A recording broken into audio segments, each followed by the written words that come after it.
श्री गणेशाय नमः। अथ कार्तिक महात्म्य 8वां अध्याय। नारद जी कहने लगे, हे राजा पृथु, जालंधर ने हमारा बड़ा आदर और सत्कार किया। भक्ति भाव से पूजन करके कहने लगा कि महाराज, आपका कैसे आगमन हुआ, मेरे लिए क्या आज्ञा है। हमने कहा कि दैत्यराज, मैं कैलाश गया था। वहां पार्वती सहित अवधूत शिव और उनकी वैभव देखकर चकित हो गया कि क्या ऐसा वैभव किसी का हो सकता है। ऐसा विचार कर तीनों लोकों में भ्रमण करता हुआ यहाँ पर आया हूँ। यहाँ आकर तुम्हारी समृद्धि भी देखी है। तुम्हारे और शिव के वैभव में और कोई अंतर नहीं, किंतु तुम्हारा वैभव स्त्री रहित है। भस्म लेपन करने वाले, राग रहित, कामदेव के शत्रु शिव के पास स्त्री रत्न जैसी पार्वती है। वैसी यद्यपि तुम्हारे पास अनेक सुंदरियां हैं, परंतु उनमें से कांतिमान पार्वती की तुलना में कोई भी नहीं हो सकती। नारद जी कहने लगे, हे राजा पृथु, हम तो इतना कहकर वहां से चले आए, परंतु जालंधर ने पार्वती जी की इतनी सुंदरता सुनकर काम ज्वर से पीड़ित हो राहु को बुलाकर शिव के पास भेजा। राहु उसी समय चंद्र के समान उज्जवल कैलाश को काला करता हुआ द्वारपाल नंदी द्वारा रोके जाने तथा शिव के सामने उपस्थित किए जाने पर उनसे बोला, हे शिव, तीनों लोकों के नाथ और सब रत्नों के स्वामी, जालंधर की आज्ञा सुनो। शमशानवासी तथा नरमुंडों की माला धारण करने वाले जटाजूटधारी तुम्हारे जैसे अवधत के पास पार्वती जैसी परम सुंदरी स्त्री शोभा नहीं देती। मैं तीनों लोकों का नाथ, सब रत्नों का स्वामी हूँ। क्योंकि पार्वती भी स्त्री रत्न है, अतः वह मेरे साथ ही शोभा दे सकती है। तेरे जैसे भस्म धारण करने वाले योगी के पास नहीं रह सकती। नारद जी कहने लगे, हे राजा पृथु, राहु के इतना कहते ही शिवजी ने अपनी भ्रिकुटी में से एक अति भयंकर पुरुष को उत्पन्न किया, जिसका सिंह के समान मुख, जलती हुई अग्नि के समान लाल लाल नेत्र और शरीर पर खड़े हुए बड़े बड़े बाल। उत्पन्न होते ही जब राहु को खाने के लिए आगे बढ़ा तो राहु भयभीत होकर कहने लगा, हे शिव, मैं ब्राह्मण हूँ और दूत भी, अतः तुम मुझको मत मारो।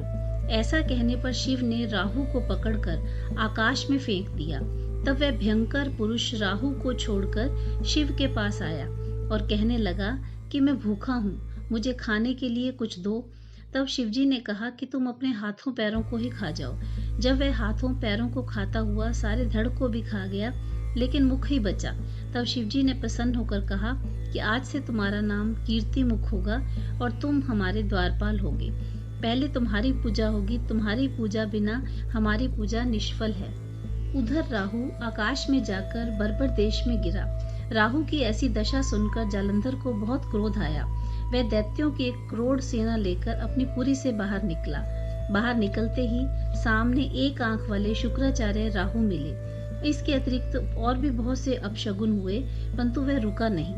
तब दैत्य सेना सारे आकाश में छा गई। जब देवताओं ने जालंधर की कैलाश पर चढ़ाई देखी तो छिपकर शिवजी महाराज को खबर दी।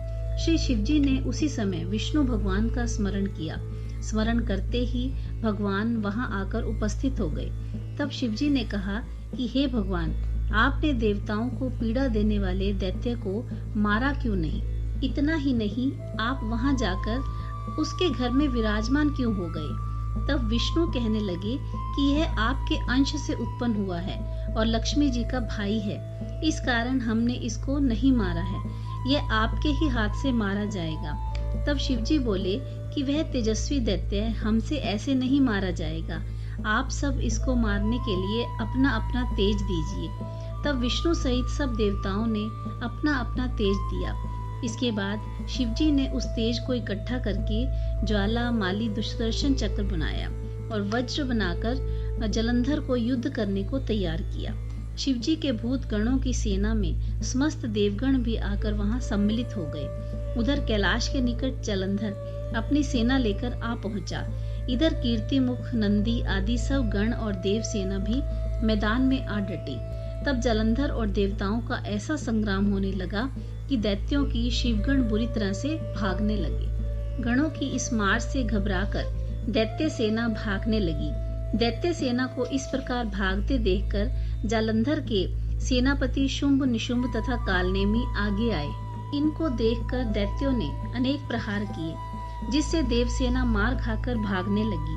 तब गणेश और शुंभ का महाघोर युद्ध हुआ। इस बार अपनी सेना को भागती देखकर जालंधर स्वयं रण क्षेत्र में आया। देवसेना की ओर से वीरभद्र अनेक प्रकार के प्रहार जालंधर पर करने लगा। तब जालंधर ने क्रोध में आकर अपना परिध उस पर दे मारा और उसके रथ की पताका काट दी। साथ ही जालंधर ने वाण वर्षा करके देवसेना में भगदड़ मचा दी। अपनी सेना की ऐसी दशा देख स्वयं शिवजी बैल पर चढ़कर युद्ध के लिए आए और आते ही दैत्य सेना पर बाणों के तीव्र प्रहार किए। इन प्रहारों से दैत्य सेना इस प्रकार भागने लगी जैसे कार्तिक मास के व्रत से पाप भाग जाते हैं। उसी समय शिवजी ने अपने बाणों के प्रहार से खड्गरोमा का सिर काटकर पृथ्वी पर गिरा दिया। तब जालंधर ने महाघोर ललकार की तो शिवजी ने उनके रथ के घोड़े और सारथी को भी मार गिराया। तब जालंधर पैदल ही अपना खड्ग लेकर शिवजी की ओर दौड़ा। शिवजी ने तत्क्षण एक मुक्का उसकी छाती में मारा, जिससे वह बहुत बेहवल हो गया। इस प्रकार जब दैत्य ने देखा कि शिव अजय हैं, तो उसने गंधर्व माया रची। गंधर्व और अप्सराएं नाचने और गाने लगी। शिवजी भी इस माया में फंसकर नाचने और गाने लगे। जालंधर दैत्य श्री शिवजी को माया में फंसा देखकर महादेव जी का रूप धारण करके पार्वती जी के पास गया और पार्वती जी का रूप देखकर कामांध हो गया। पार्वती जी महादेव को आया देखकर खड़ी हो गई, परंतु तत्काल ही राक्षसी माया समझकर वहां से अंतर्ध्यान हो गई। तब जालंधर पुनः युद्ध भूमि में आया। उधर जालंधर के चले जाने के बाद पार्वती जी ने भगवान विष्णु का स्मरण किया। तब भगवान विष्णु ने वहां उपस्थित होकर पार्वती जी को आश्वासन दिया। भगवान विष्णु ने सोचा कि जालंधर ने स्वयं अपनी मृत्यु का रास्ता बता दिया है। यह दुष्ट वृंदा के पतिव्रत धर्म के कारण ही मृत्यु को प्राप्त नहीं होता है। अतः देवताओं के कार्य तथा भक्तों की रक्षा करने के लिए हमको ही वृंदा के धर्म को भंग करने का घोर कर्म करना पड़ेगा। ऐसा करने पर ही इस दुष्ट की मृत्यु होगी। इतनी ही देर में शिवजी भी राक्षसी माया से मुक्त हो गए और जालंधर को आया देखकर उसके साथ युद्ध करने के लिए उद्यत हुए और उन पर अनेकानेक बाणों की वर्षा करने लगे, प्रहार करने लगे। जय श्री कृष्ण।